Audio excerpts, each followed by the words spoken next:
call the meeting of the Raleigh Water Board to order. A reminder that the meeting is being audio and visually recorded by the Raleigh Community Media. The first thing on the agenda is to discuss the May 17th, 2017 Step 2 grievance for Mary Beth Weiser regarding comp time and hours worked. Mary Beth, the floor is yours. I've been advised by counsel not to speak during these proceedings, but to listen to what the board has to say and wait for a resolution. Okay. So, Mr. Chairman, we have, the board's been presented with this grievance, March 21, 2017, as you noted.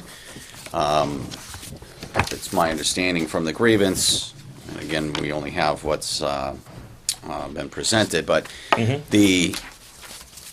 that Ms. Weiser is contending that the action that the board took relative to the comp time and restriction on hours was somehow violative of the personnel plan.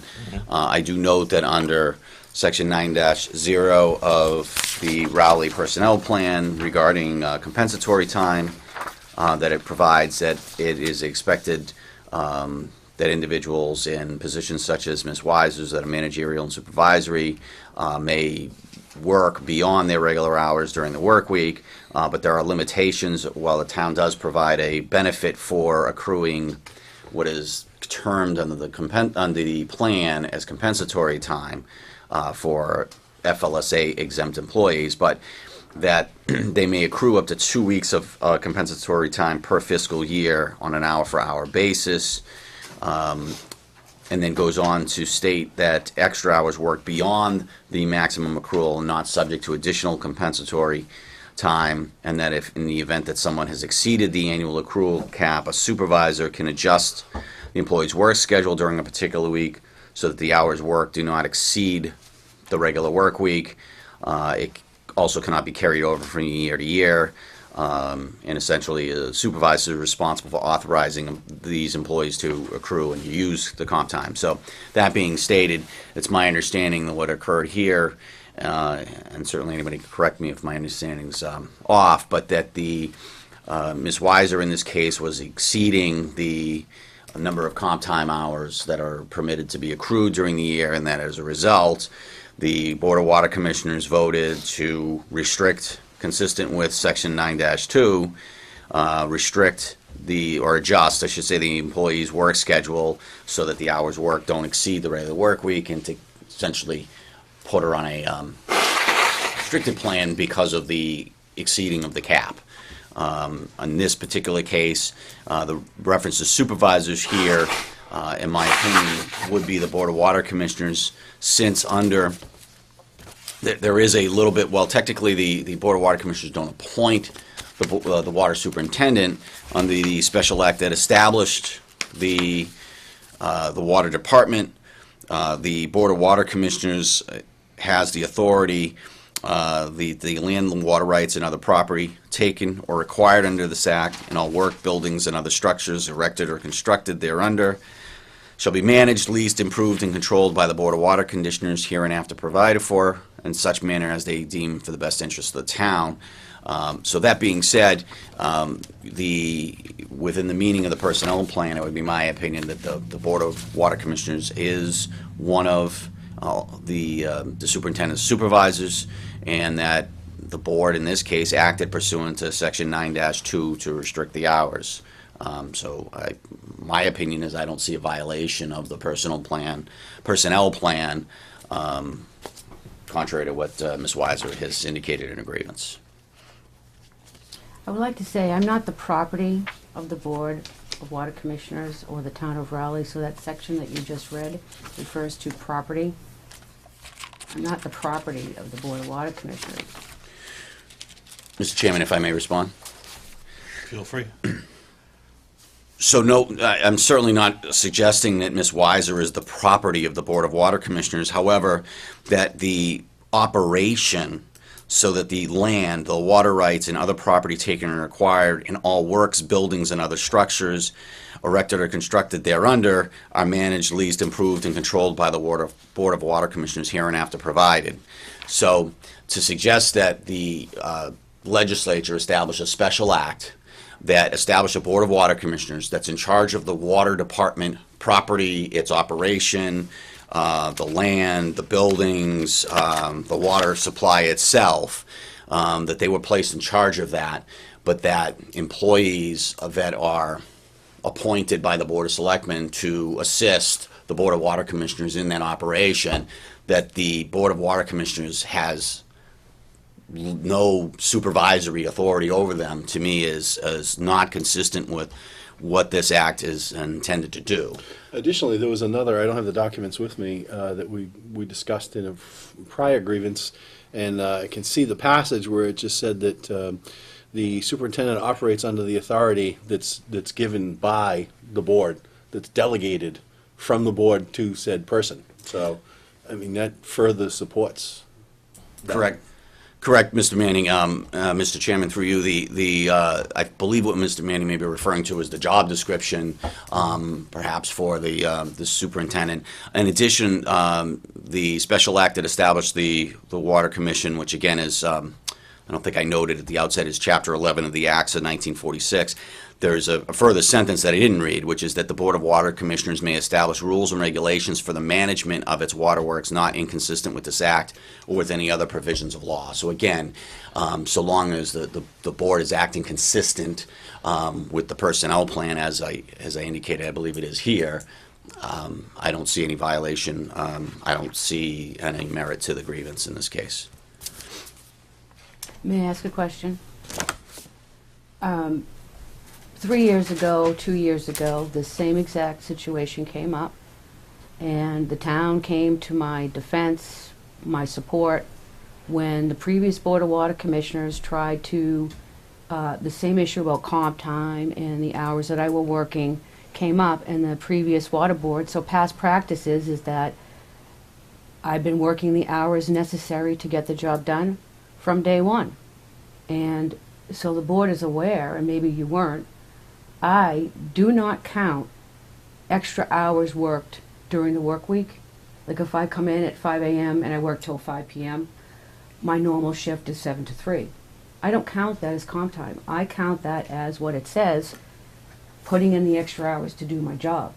The only comp time I was recording, which I was doing what the board wanted, was to put it on the calendar, the water board calendar each time, and it was just during meetings. So I wasn't accruing or wasn't keeping track of every single hour. During a normal work week, if I put in an extra 25 hours a week, that was all for the water department in the town. I was not counting that as the comp. And that was my concern. And I just want to go back to the way it was and just do my job as I was hired to do and be mindful of the cap on the comp time going forward. That's all I'm asking. Any comment? Debbie? Mr. Chairman, I do want to reference what Ms. Weiser said. The Board of Selectmen did accommodate, and they have the authority to override the personnel plan. Ms. Weiser was unfamiliar about the requirement to use comp time by the end of the fiscal year. So she had accrued time, she was unfamiliar, we accepted that, it was her first year on the job, she's the only non-union employee in the department, so she was more familiar with the collective bargaining agreement provisions than of the non-union personnel plan. In light of the fact that we realized she may not have understood, the Board of Selectmen overrode the requirements of the personnel plan to accommodate the fact that she had accrued it in acknowledgement. So we understood at that point, she did understand the provisions of the comp time policy after all. So there was an accommodation made for her. Other employees have lost comp time at the end of the fiscal year.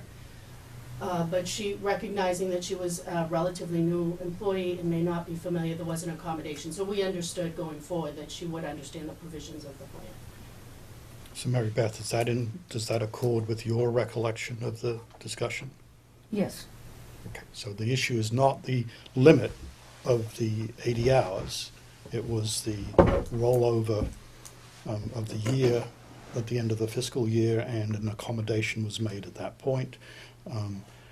I think we would, personally, I would abide by that notion, although that was a special circumstance, which was somebody who was new to the town and new to that particular policy. I think we, in our kind of push to try and get to restate the limit of the 80 hours, I think we made a motion that was probably too narrowly cast, and that what we really need to do is to revise that motion to allow Mary Beth to work as she sees fit to get the job done. We're not limiting. I never thought that we were actually limiting her to hours worked. The issue really was the limiting of the compensatory time. If I could just make a clarification, Mr. Chairman. So there's two kind of issues here. So there's one is whether or not there is actually a violation of the plan, that based on the stated grievance. So again, in my opinion, that the board acted within its authority under the personnel plan. So there's not a violation. But the point that Ms. Weiser raises and Mr. Cullen, I think, is speaking to is whether or not the board's prior vote, whether it's a question of how it was interpreted or versus how it was intended, or there needs to be a modification. That's ultimately, a policy decision for this board to make and decide upon. In terms of the actual grievance, I don't see it as there's being a violation of the plan, but that's not to say that when these grievances get filed, that sometimes, whether it's misunderstanding, miscommunication, or what have you, that they don't bring certain things to light, and the board is certainly able, I guess, in response to this, you could deny the grievance, but as a sort of an outfall from this, decide that, or make a clarification of what your intent was, and we can go from there.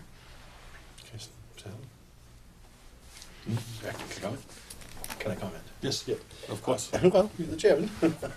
I think I agree, Joe, well within our purview for the decision, and I don't think there was any violation therein. However, I think, given some more discussion, and to Bernie's point, we probably want to adjust or update the vote. I don't know what the right technical term is, but that's all.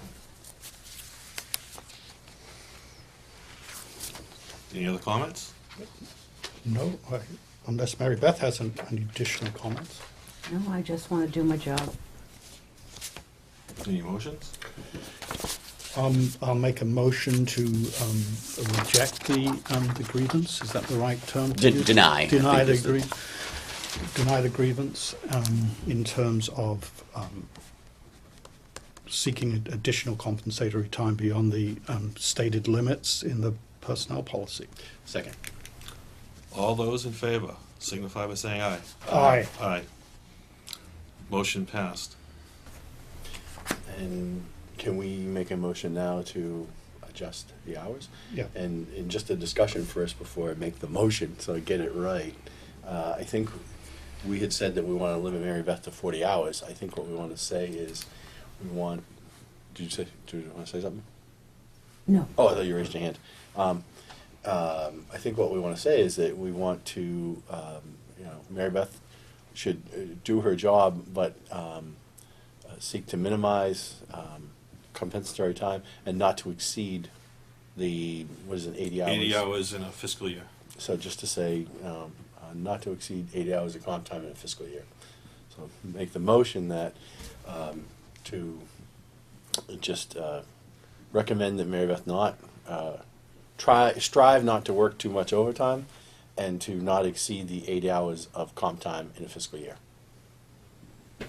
Yeah, I think we should try and be as precise as possible, because overtime means a certain thing in labor law, right? So I Right. would say And she working works hours in beyond the Excess of 80 hours. 40. Not Right. 40 hours, I think, is a double week. Right. But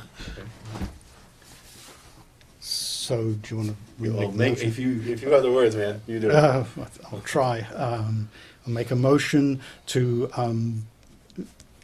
urge Mary Beth to try to limit her work time to the regular work week, recognizing that there's a cap on the compensatory time of 80 hours accrued throughout the year. I'll second that. All those in favor? Aye. Opposed? Okay. Ayes have it. Okay. I think we've taken care of that one. And Mary Beth, do you have any other comments? No, thank you for asking me.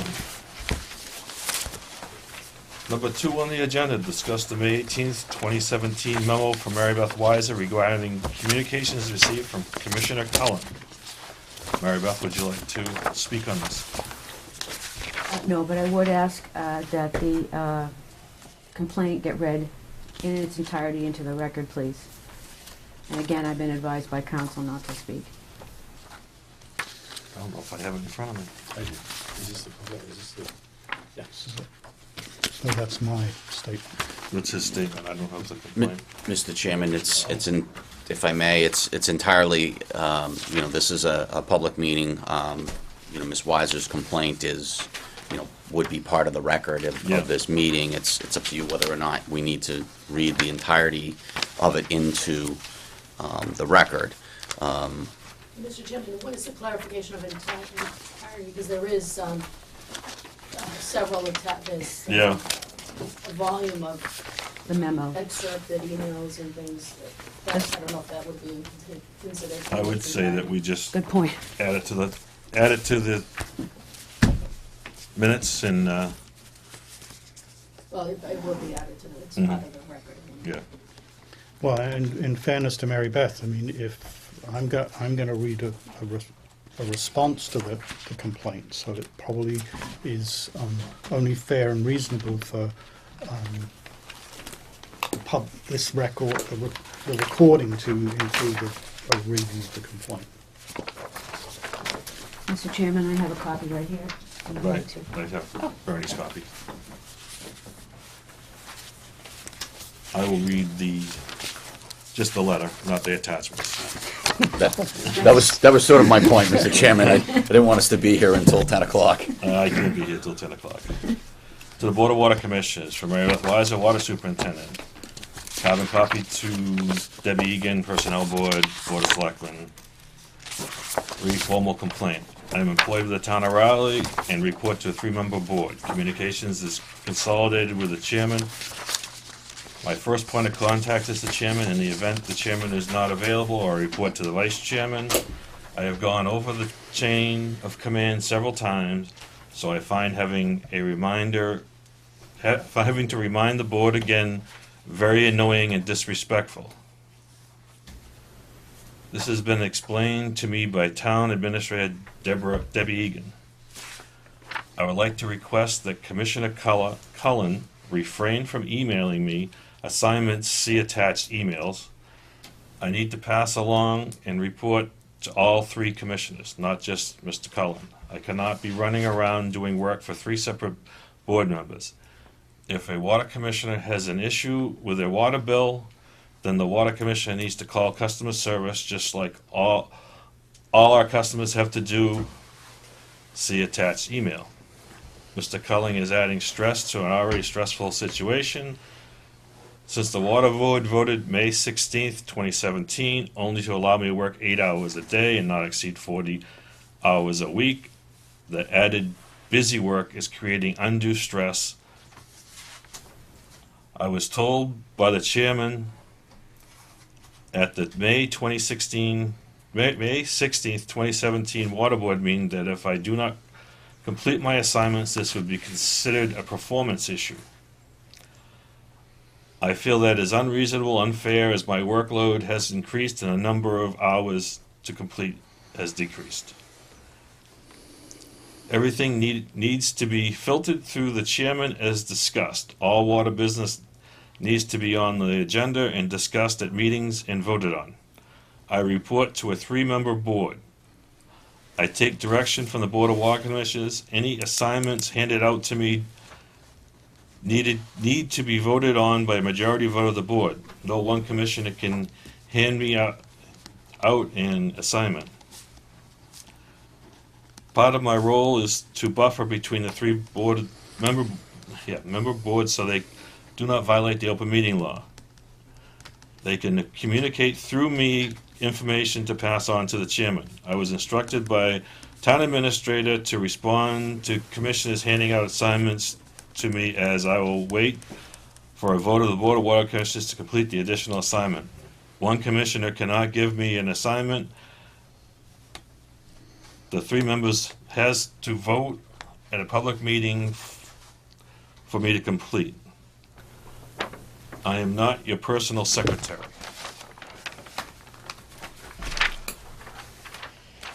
It'd be too chaotic to take direction from 3 separate people, and one commissioner would not know what the other was doing. I was under the impression that a single commissioner had no authority on their own. I thought I reported to 3-member board. I don't understand why I'm being treated differently from my co-workers as that also report to boards in the town. Why am I being held to a different standard? This is a deja vu all over again and added additional stress to my already stressful situation. This needs to stop. All this busy work is eating up my 8 allotted hours. How am I to complete my work if I am researching and photocopying and emailing one commissioner every day? See attached emails from May 29th, 2017. I assume that's a typo. It is, sorry. To May 17th, 2017. I have received more emails from Mr. Cullen in 1 year than I have received from my chairman. Sometimes Mr. Cullen emails me 2 and 3 or 4 times a day. If I don't respond quick enough, sometimes Mr. Collins comes into the office and asks me, "Did you get my email?" I don't sit at a desk all day. I have never, in 20 years as a professional woman in the water industry, ever been treated in this manner, with such disrespect and disparage treatment with disregard of my time. If the rules have changed, then someone needs to catch me up to speed so we are in the same page. When this happened before, I was told by Debbie Egan, Town Administrative Personnel Officer, I report to a 3-member board. I take direction from the Board of Water Commissioners, as any assignments handed out to me need to be voted by a majority vote of the board at a meeting. No one commissioner can hand me out assignments. This is the same thing Mr. Toomey did to me. It was not okay then. Why is it okay now? What has changed? I would like this to stop. Respectfully submitted, MBW. And it has the attachments. Thank you, Jim. Discussion. Well, do we have Bernie read his response first, or? Well, that's the Yes, discussion. unless you want to make any statement, it's the general nature of the complaint.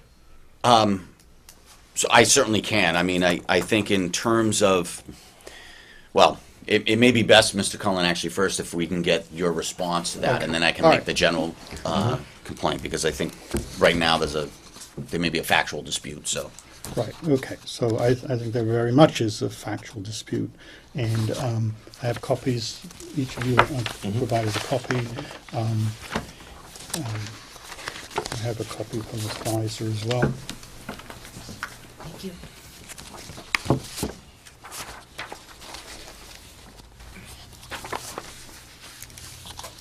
Okay, this is to the Rowley Water Board, my colleagues here, and Rowley Personnel Board.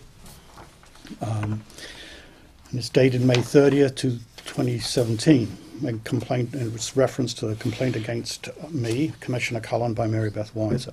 Ms. Weiser's May 18th, 2017 complaint is without merit and contains numerous factual and substantive misrepresentations. She also alleges that I have made a special pleading for her to address with Penachuk an issue I have with my water bill, a potential ethical violation. This is total nonsense. In her complaint, Ms. Weiser alleges the following. I emailed her assignments. I asked her to resolve a personal issue I have with my water bill. I asked her to do busy work. I treat her as my personnel secretary. I sometimes emailed her 2 and 3 and 4 times a day. I come to the office and ask if she got my email. The above are simply and categorically untrue and insulting.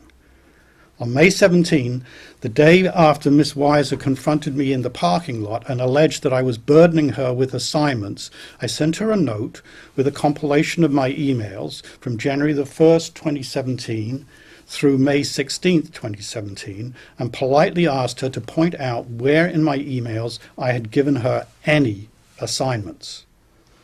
I have received no response to that request except this complaint and approximately 130 pages of my supposed emails. Please do not be fooled by the number of pages accompanying the complaint. Despite the contrived appearance of a large number of pages, the actual volume of my emails is very modest. Rather than have people dig through approximately 130 pages of unorganized, confusing, and duplicative email strings, I prepared a verbatim, chronologically organized, and annotated compilation of all my emails to Miss Weiser. These 14 pages are attachment 1. Here are the facts about my emails. By my count, over a period of roughly 52 weeks, I sent Miss Weiser 92 emails in 68 strings. The content in my 92 emails totals approximately 4,000 words. For those of you used to doing academic papers, that's a little under 6 pages.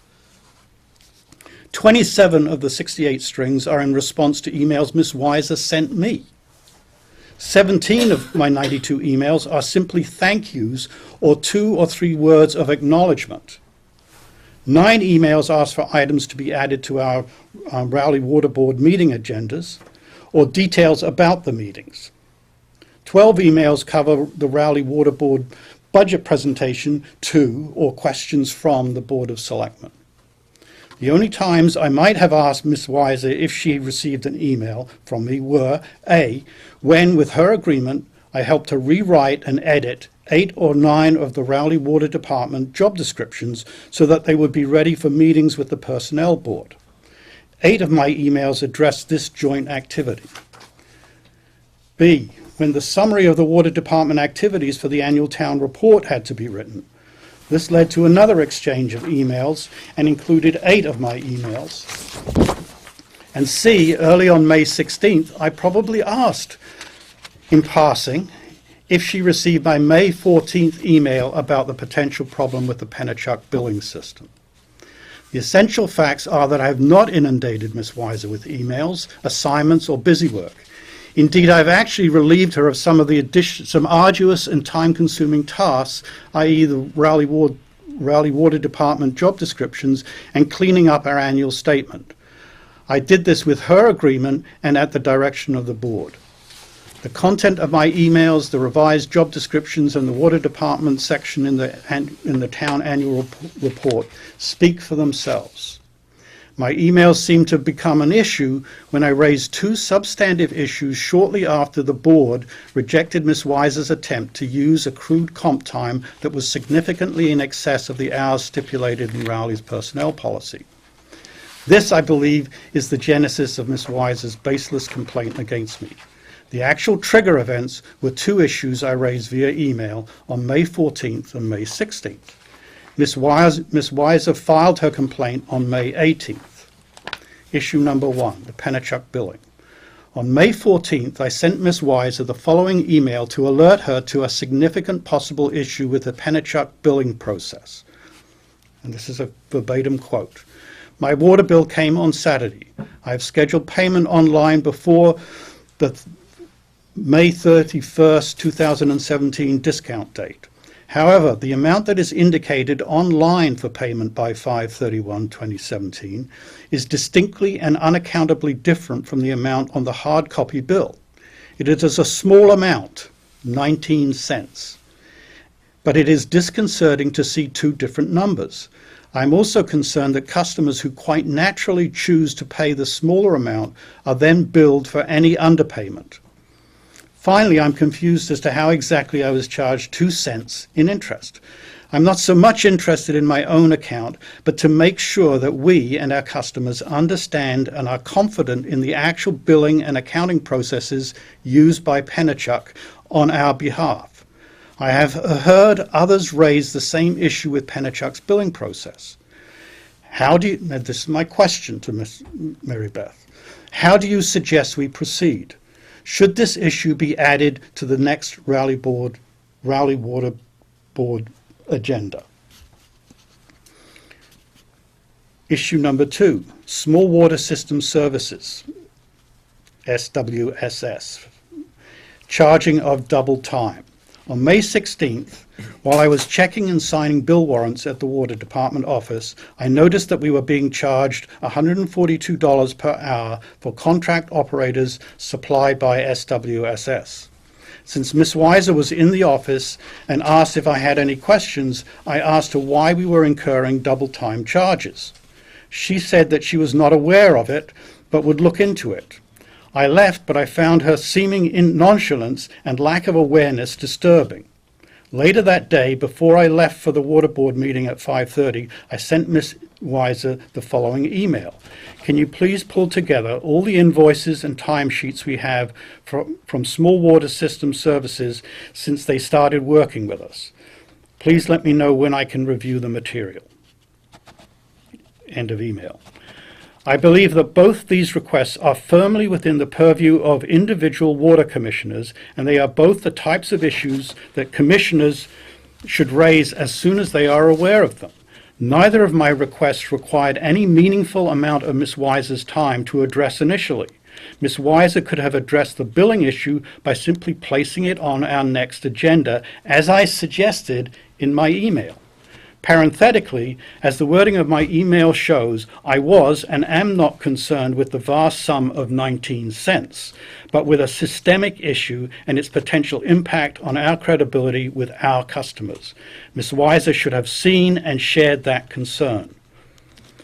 Ms. Weiser could have addressed the $142 per hour issue by simply asking the Raleigh Water Department administrative assistant or our accounting support person to pull what should be a pre-existing file of SWSS invoices. This is apparently what happened after the board instructed Ms. Weiser to provide me with the requested documents. In the case of SWSS, paying anybody double time when Ms. Weiser controls work schedules requires justification. Ms. Weiser seemed unaware and/or unconcerned that these amounts were being billed, which is what I found disturbing. Was Ms. Weiser going to wait for a vote of the board before halting further double time charges by SWSS? With regards to the billing issue, Sarah Diggins, our Penachuk rep, sent me, per my earlier request for a formal written update, an email on May 18th, which in part read, quote, "The balance reported on to the online payment vendor is being reviewed as there appears to be an error in how the balance is reported for customers with a credit balance forward. This is only a reporting error to the online payment vendor when a customer has a credit balance going into the new bill, which we are working to correct. Thank you very much for bringing this to our attention." In short, Penachuk acknowledged that we do have a systemic issue with the billing system. It is a material issue and one we need to address before the next round of bills goes out.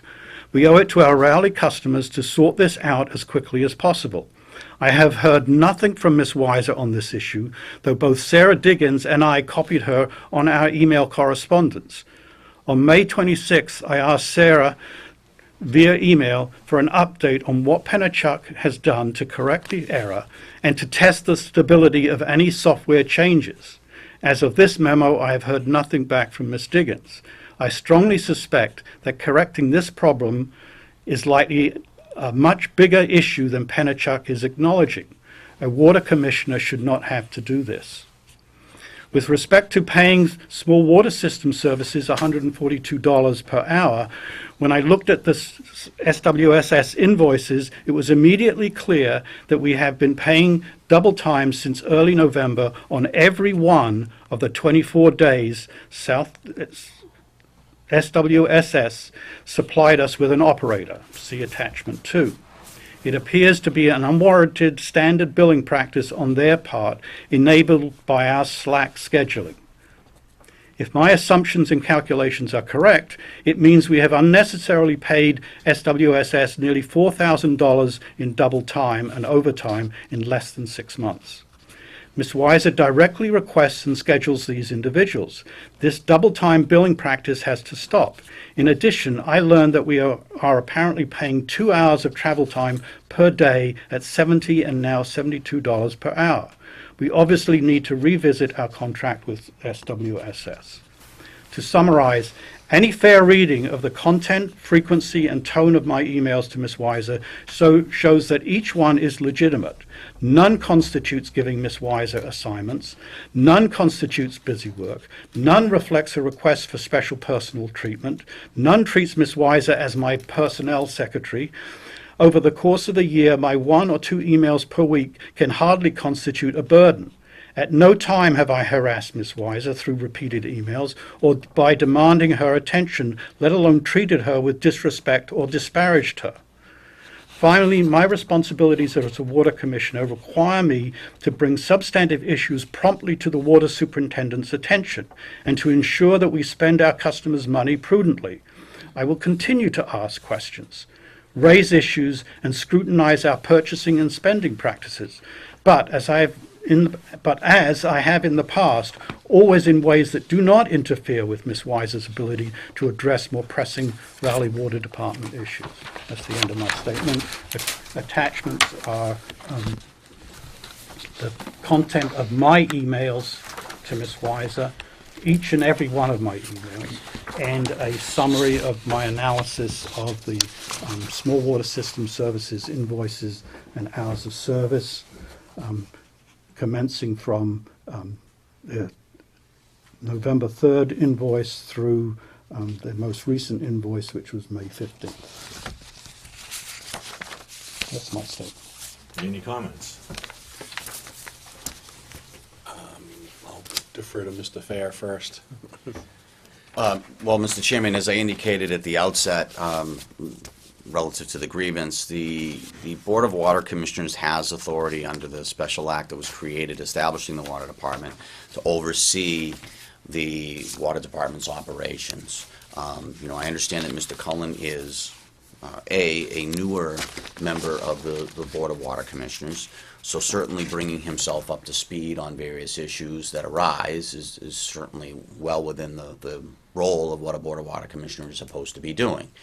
Additionally, the supervisor ultimately, as Ms. Weiser indicated, and as we've previously discussed, I believe, the Board of Water Commissioners as a board is ultimately her supervisor. Having said that, however, the board also has the ability to establish whatever parameters it wishes to govern how to handle things such as this when there's an information request or a request to add things to the agenda as to whether or not there's a practice or procedure that the board prefers.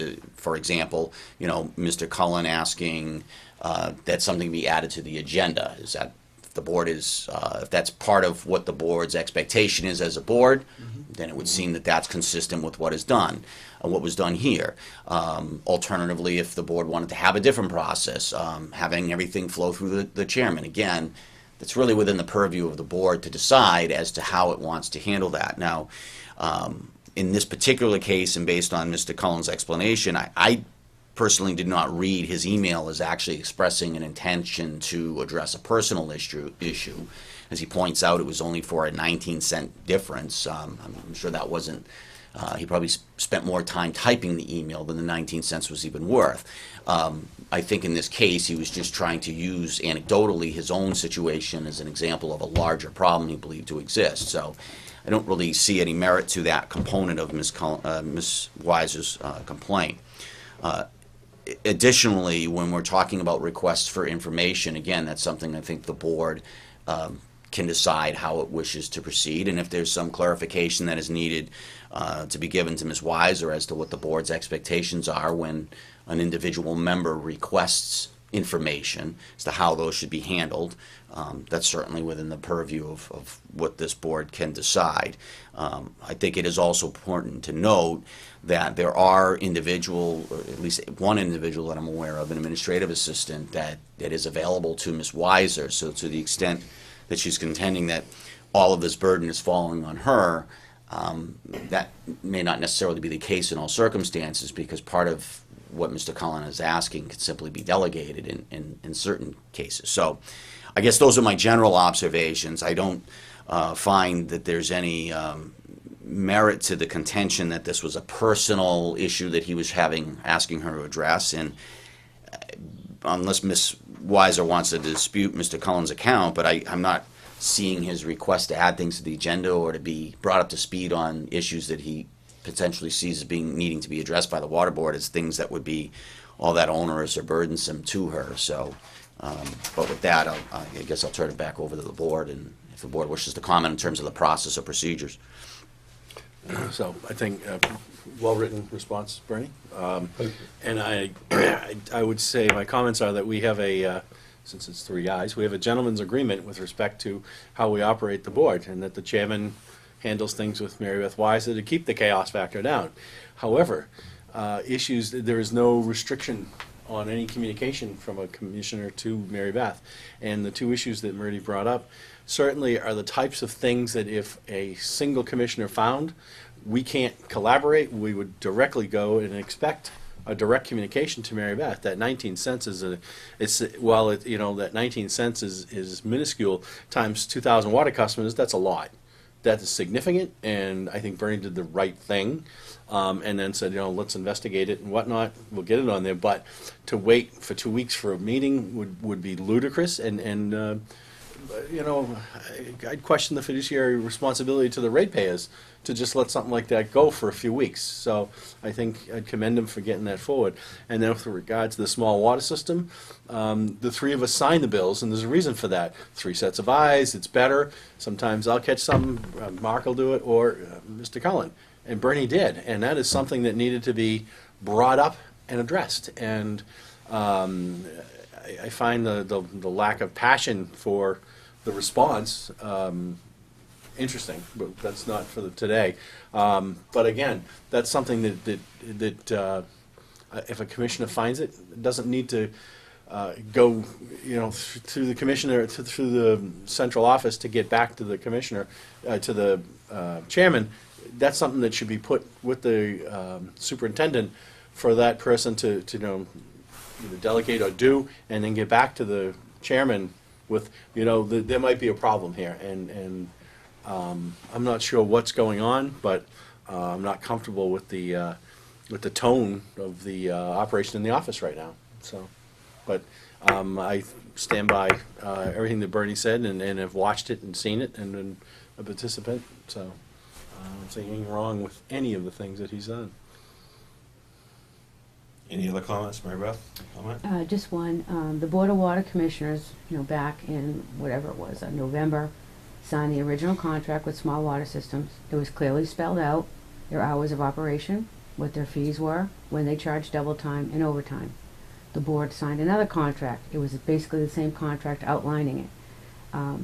Mr. Collins' statement is incorrect, is that's not what I said, is he did bring it to my attention when he was coming in to sign the bills, and, came to the realization 5 months later that we were paying overtime and double time, and that I told him that I saw that, and since it was brought up, I called Small Water Systems, and now they are not working. They're working from 9 to 3, which means that their normal workout day starts at 8, so they're leaving at 8, coming to work at 9, and then leaving at 3, so they'll be back at their office by 4, which is there. So I had no reason to question, as the Board of Water Commissioners signed the contract, which told me you agreed to the terms and the costs associated within that provision of that contract. So the statement to say that I was not passionate or didn't care about it, that's incorrect. You signed it, I was just processing the bills. Nobody questioned it until the last invoice when it caught the attention of Mr. Collins' eye. And from there, I responded to that and made the adjustment based upon Mr. Collins, bringing it up. So this is not the time and place to get into picayunes, and you did, I do recall, when it was brought up, that you adjusted their hours, which is the right thing to do. But to make the aspersion that the 380 had signed a contract and let it go for 5 months, I really take great umbrage at that, and that we are not lawyers, we are not contract reviewers, we do the best we can, and when someone did see it, we brought it right up to be addressed. So, I wasn't I'll inferring that, leave- Mr. Manning. well, that's the way it came across. I That's- go that's by my your lead. statement. If you authorize me to spend money on something or sign a contract, that tells me it's okay for me to move forward and operate within those guidelines. That's all I'm saying. And I'll leave the comments at that. Any other comments? I just think, Mr. Chairman, one of the things that the board just may want to, well, for one, in terms of the complaint, and technically there's no, you've heard both sides, I guess the board could decide what, if any, if it wishes to accept or deny the complaint, it could certainly do that.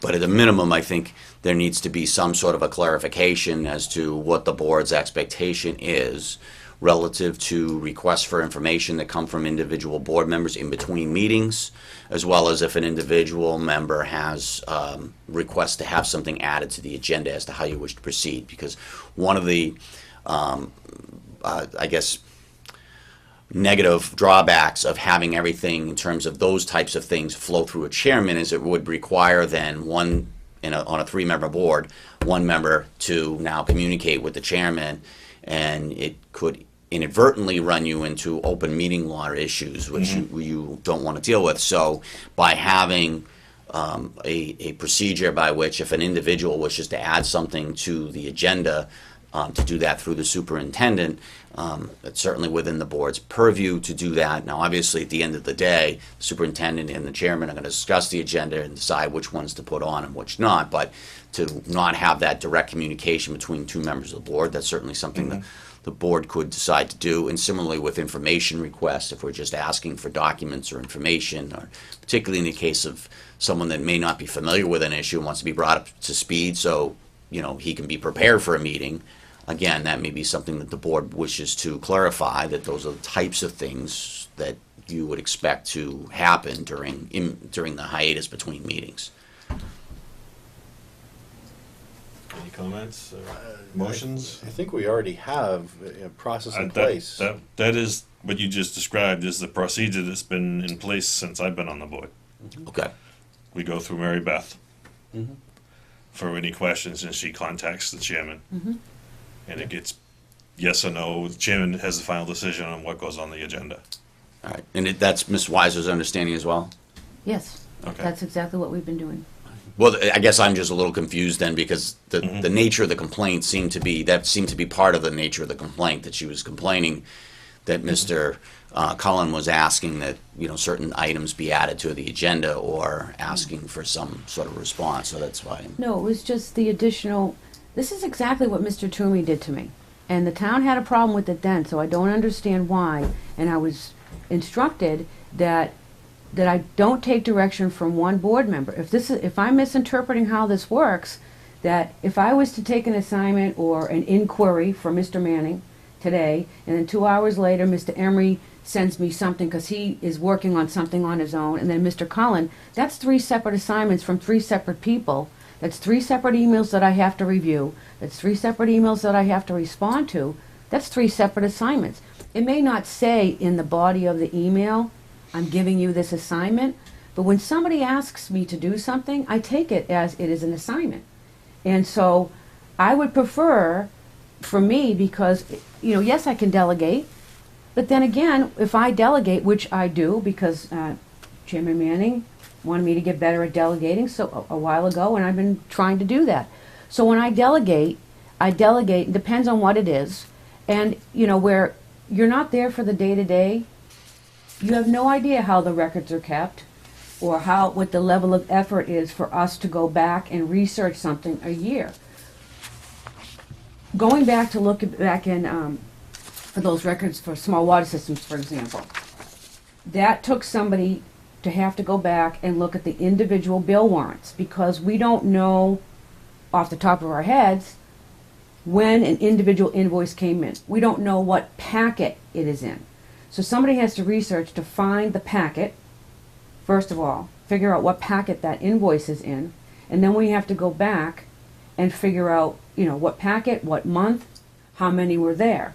And then we have to go back in all of the archived records, pull them all out, make the photocopies, and go from there. So there is a little bit of level of effort, and it does take up somebody's time. Might not be mine, because I had to delegate that, because I don't do the accounting records. That's under the, taken care of by someone else. So I had to delegate that particular assignment. I'm just asking for the board to vote on these things so that it's coming from the board. I have no problem taking direction or assignments from the board.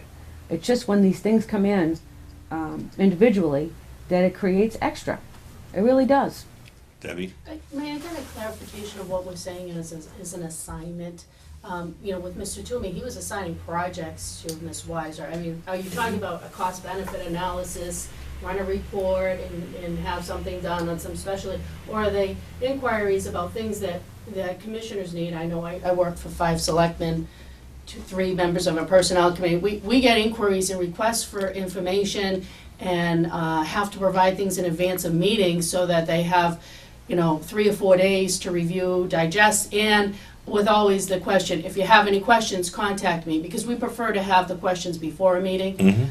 So are we talking about commissioners assigning projects without approval of the board? And I know that had been an issue in the past. Are we talking about inquiries or things that, copies of bills and things? I don't see that as a project. I see that as a right of a commissioner to, and even if they have to look through the files, I know selectmen have come in and sat and reviewed files and things like that. I think maybe that would be helpful at this meeting. As a person who staffs, several boards and committees and gets things and prepares meetings, I think maybe if that can be defined, it would be helpful for communication between commissioners and the superintendent. And Mr. Chairman, if I can just add too, I know that one of the issues that Ms. Weiser had raised is that she's being treated differently than her other coworkers in this regard, that she's, instead of working under a board or having direction come from a board, that it's coming from, potentially 3 individuals. And I just know from my own personal experience and having been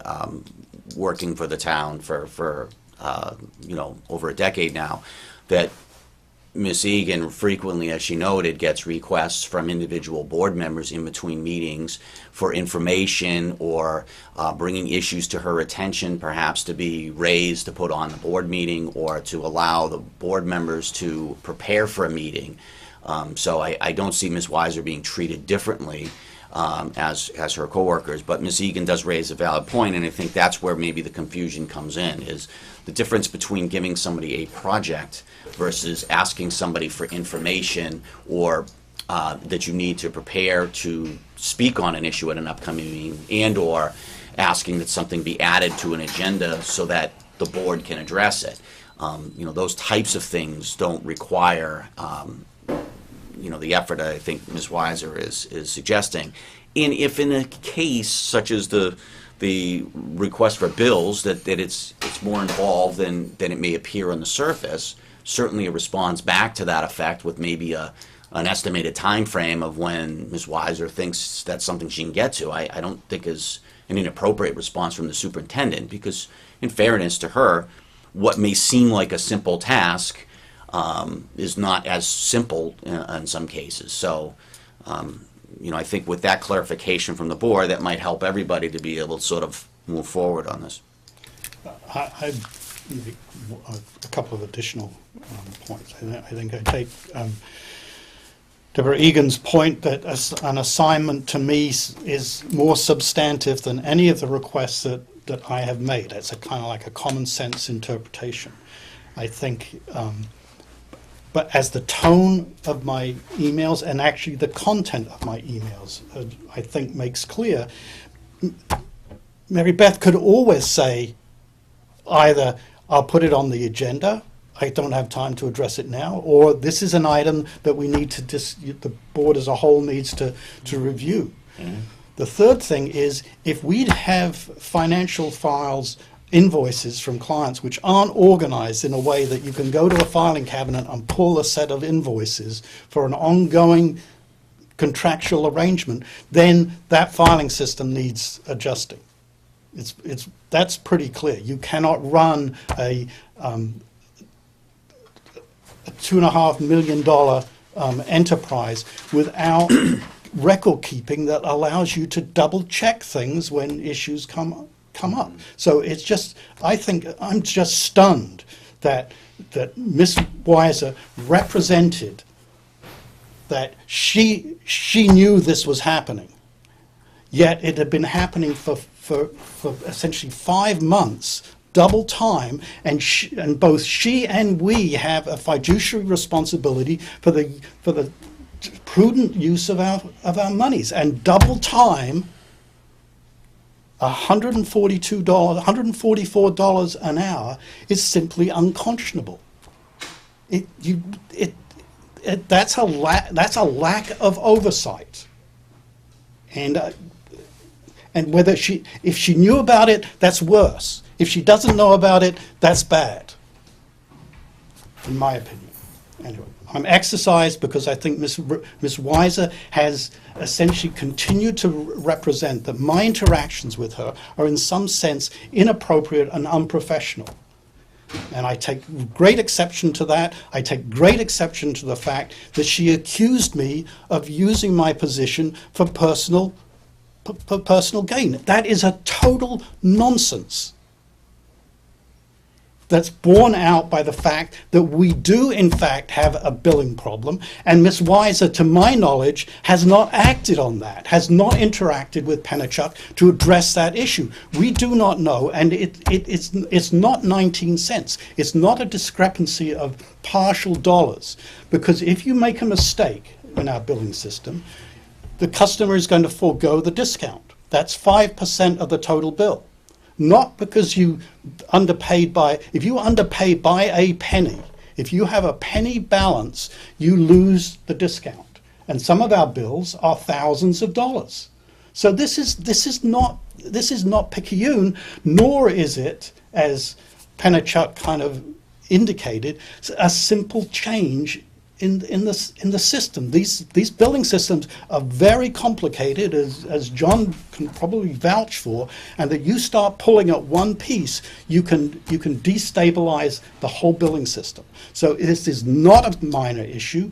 I brought it up. Ms. Weiser has not acted on it. That is to my knowledge. incorrect.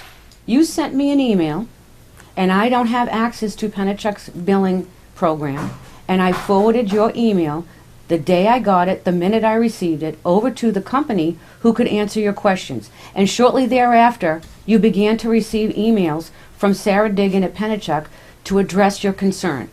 So I don't know how you can say I didn't address it. I immediately addressed You it. did, but Mary Beth, you're still characterizing it as I have a problem with a billing system. We, the Raleigh Water Department, has a problem with Penachuk's billing system. I was not aware of an issue. And as issues have come up in the past with customers' bills, we have resolved them. If there is a major software or something wrong, as you know, you think there might be, or No, could be, Penachuk has said they've Then- acknowledged it. It is a then they're big going issue. to fix it. Then they're going to work on it and fix it. But I have no information. I haven't received any further communication from the last email that you sent back either yesterday or the day before, whenever it was. Mary Beth, So, this is excuse your me, this is- responsibility. this is One the at a issue. time, please. This is the issue, and I think, Bernie, is your frustration, is that this is a major systemic problem. That just got It's been brought to my attention via Mr. Cullen. Well, it's been a couple of weeks now, and my expectation, or I think our expectation, is that you'd be all over Penachuk about this, and it doesn't appear that way. We can take this up when we have another board meeting with an update from you on that. That's not But true. well, it I doesn't am appear that working with way. Penachuk to resolve this. Well, what you just said was that they've got your emails, you're getting the response, not I'm doing this with them, I'm Well, doing what would you that. suggest that I do? I do not have access to any of that information. I have no access to their database. And I have to rely on Penachuk I think to you're- look into it, to get back to us with the information. You're still missing the point. I think I am. Could you explain? Okay, so I'll tell you about, I don't want to presume John, to tell you how to John? do your job. However, you'd be picking up the phone to Bernie, period. And that is the chairman, the number 2 guy at Penachuk. I would expect for a problem of this nature that you, as the superintendent, would be all over them and that you'd be talking to Bernie or Larry Goodhue. That this level, this rises to that level. And that you don't get it is concerning. That's all. Mr. Chairman, if we may, I just want to make sure we're still staying focused. I Yeah, think we I need think to, it sounds yeah. like this issue with the Penachuk building is something that, well, I think to Mr. Cullen's original point in his email, is something that needs to be added to an agenda to a water board meeting so it can be discussed. Because I think there's a larger issue that the board really needs to talk about in terms of how you want to go forward with that. But I guess just focusing on the task at hand, if the board wishes to, it could take a formal vote on the complaint, and if there's any clarification that the board feels is necessary, it could do that as well. If the board is of the view that everything has already been clarified in the past, then there's no need to do that. But I would make a motion that we reject this grievance, if this is a grievance that we're dealing with, yeah, it would be to deny the complaint. to deny the It's a complaint. And that there's no further clarification, that our process and procedures are in place, and that I don't find that anything that Mr. Cullen did rises to any kind of a level that would have to have an adjustment. I will second that. All those in favor? Aye. Aye. I recuse myself. Oh, yeah. All those opposed? Ayes have it. Thank you. Now you get to make my favorite. Oh, are we done? The only the thing I would, agenda. I guess, just add for purposes of the closing the loop on these things, since these were done in writing, there should be a formal response sent relative to the votes that the board took today. So perhaps a motion that, and whether it's through the chairman or through the town administrator, that a formal response be issued to Ms. Weiser relative to these 2 matters today, and that whoever, whether it be the town administrator or the chairman, be authorized to sign on behalf of the board. Deb, can you help us with this? Yes, would you like the chairman to sign that on behalf of the board? Yes. I'll make so moved, as Mr. Fair just stated, ask the formal written responses be issued to these 2 complaints. And signed by, The chairman. seconded. All those in favor? Aye. Aye.